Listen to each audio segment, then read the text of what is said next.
Way. George is here, Kate is here, Jacob's here, Mo is here, Mike is here. Welcome back, everybody, to the Football Terrace. George, it must feel nice to stick 4 past one of your biggest rivals. Yeah, man, definitely. It's the dirty derby. That's what me and Mike's having a chat about yesterday. And you could tell they're like the little brother that always want to hurt you. That's all they can do is give you a low blow when you're doing 4 up. And Kudus was out there doing UFC business. He's getting a hit on everyone. But it was nice. It was a good game. Nice to seal out a win nice and early in the second half. A good reaction from the 4-1 at Brighton. But it's one of those ones where the performance wasn't amazing. I don't feel like we needed to be that good to beat West Ham because they aren't a great team. And you could see that they're facing a lot of challenges themselves. Once they opened up in the second half, when they were forced to, once we got the 1-1, it was clear to see we were going to win. So good win, 3 points. I would have liked to see a clean sheet, but we got 4 at the end of the day. So good business was done. I'm not going to get too hyped up on it. It's only West Ham, so. Yeah. See, as a rival, not as a rival stroke neutral to the game, I actually thought Tottenham were really good today, especially in the second half, George. I'm defending James Maddison. I don't think he had a stinker and was taken off. I just thought your manager recognized 2 holding midfield players would stop West Ham, and you became a much stronger team in that second half. Yeah, most definitely. I think once you made that tactical change, and it's nice to see from Ange because a lot of people have questioned his tactical adaptability in games. He really doesn't make the changes early, and we saw that he brought Sarr on. Game change, you had that double pivot, made us a bit more safe at the back, and you could see as the game went on, we went to manage it a lot better. The question with Spurs is why we play the game like it's basketball. It's constantly back and forth. But we saw in the 70th minute when we had the ball, we were trying to soak up pressure, get West Ham to bring out all their players, and then we start moving the ball forward. So it was a better managed performance, a good one, and it's one of those ones you can take some confidence from. But we'd like to see we'd see us build from it in the bigger games, because like that comment did mention, it is Ange's first win in the London derby, and that is surprising. It is a big stat and one that he needs to take forward. I don't know if that's counting the likes of Crystal Palace now. I think it is just Arsenal, Chelsea, West Ham. I think they're the only 3 teams that they're counting in that. But yeah, man, he's got to get over that. Yeah. I'd be mad if it was literally all teams that are in London. But no, I hear you on that. And by the way, Mike, I just realised you're a West Ham fan. It's not red, it's claret. Mate, poor lad. No disrespect. So what you're doing, we'll come to you in a minute. Kate, what did you make of your team's performance and victory today?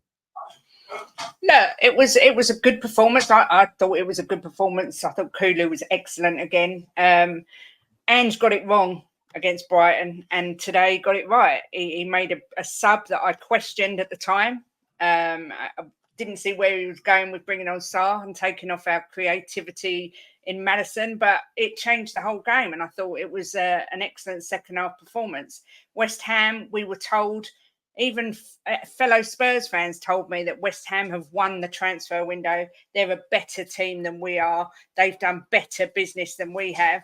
And we made them look stupid today. And I think Ange needed this win. I think Tottenham fans needed this win.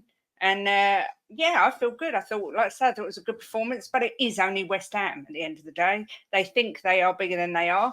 They was all over their Twitter today saying, let's paint North London claret and blue again. There was a bit of a fire drill in the second half, and they all disappeared. But yeah, nice afternoon or nice morning blowing bubbles.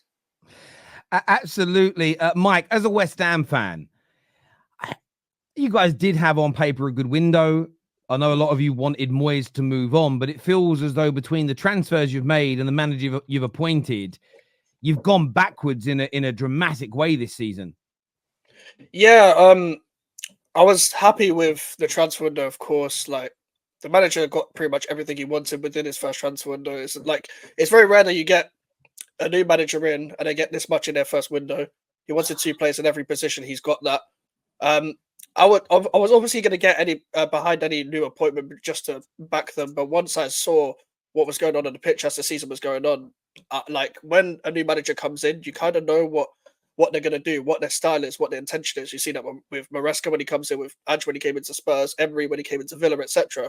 With this manager, I don't know what he's trying to do. It's like he's trying to switch up the game, completely different every match, where he goes either completely direct or might try and play on the floor against some teams. When you keep tweaking it like that and keep completely changing the whole lineup and the whole style of play every game, it's never going to gel.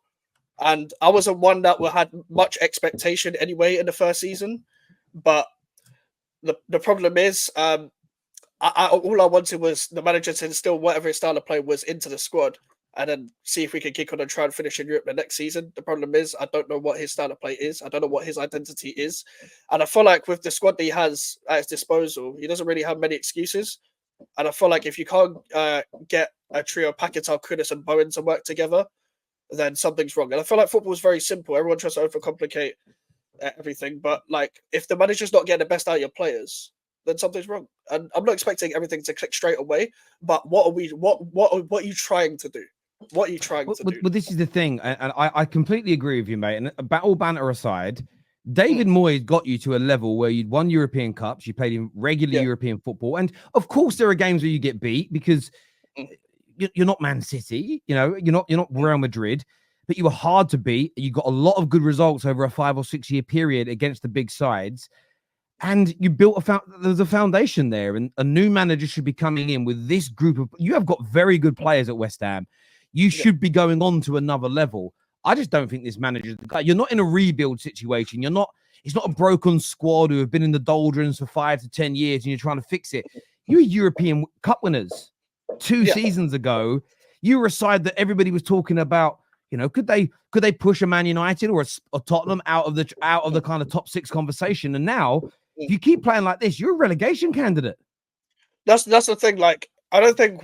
Obviously, we could be down there. Like, you're never too good to not be down there.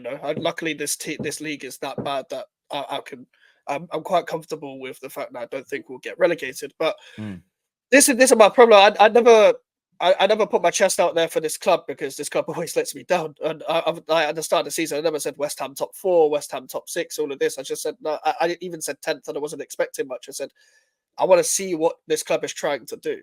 And the thing is, with the manager from the previous manager, David Moyes, he kept falling. Like, as the squad got better, he got worse. And then, like, last season, we had this as well with the batterings. 6-0 against Arsenal, 5-0 to Chelsea, 5-2 to Palace, 5-1 to Fulham. Like, we had this last season, but this is a completely different squad. The manager doesn't have any excuses, really, and it's very rare that the manager gets his first season. I agree. I think I said at the top of the video, Mike, I think West Ham have got to a point where it was right to move on from Moyes, but Moyes to Lopetegui has been a mistake, and I think that people are getting caught in that kind of binary argument of Lopetegui or keep Moyes. No, I get you had to move on from him. I think he had gone his course. But the manager you brought in he flopped and fouled at Wolves. I still don't understand why a club like yours, as under Moyes, got to a really good level and it just started to get a bit stale and a bit old and needed change. It's just such a mistake because I think you've got some really good players. And if you don't start to improve, you know what's going to happen. The Arsenals and the Chelseas and the Tottenhams and whoever else are going to come in and start trying to take some of those players away. Jacob, from your point of view as a Tottenham fan, you must be chuffed with today. What did you make of your team's performance? My manager. I just want to say, shout out my gaffer, Ange, Postecoglou, because I feel like this whole international break, all has been is wham from Tottenham Hotspur. You tune into YouTube, it's Tottenham Hotspur fans crying. And you know what I hate more than Tottenham Hotspur? Yeah, hello, Kate. How you doing, Kate? Shout out, Kate. I haven't been crying. I've been off YouTube. That's what I've been doing. Well, I just know crying.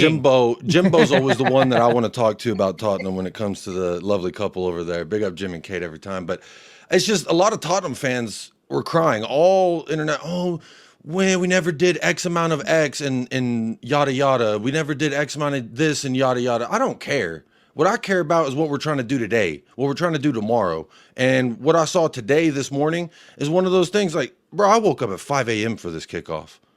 I rolling out of bed, trying to find a reason to get excited, and I'm seeing things on the pitch that get me excited and get me up out of my bed. So, honestly, that's what I'm thankful for. Thankful for the win. It should have been 6. Son should have had a hat trick as far as I'm concerned. Very unlucky to not get that own goal. For me, the first 25 minutes, I thought Maddison was awful passing. He couldn't complete a single pass.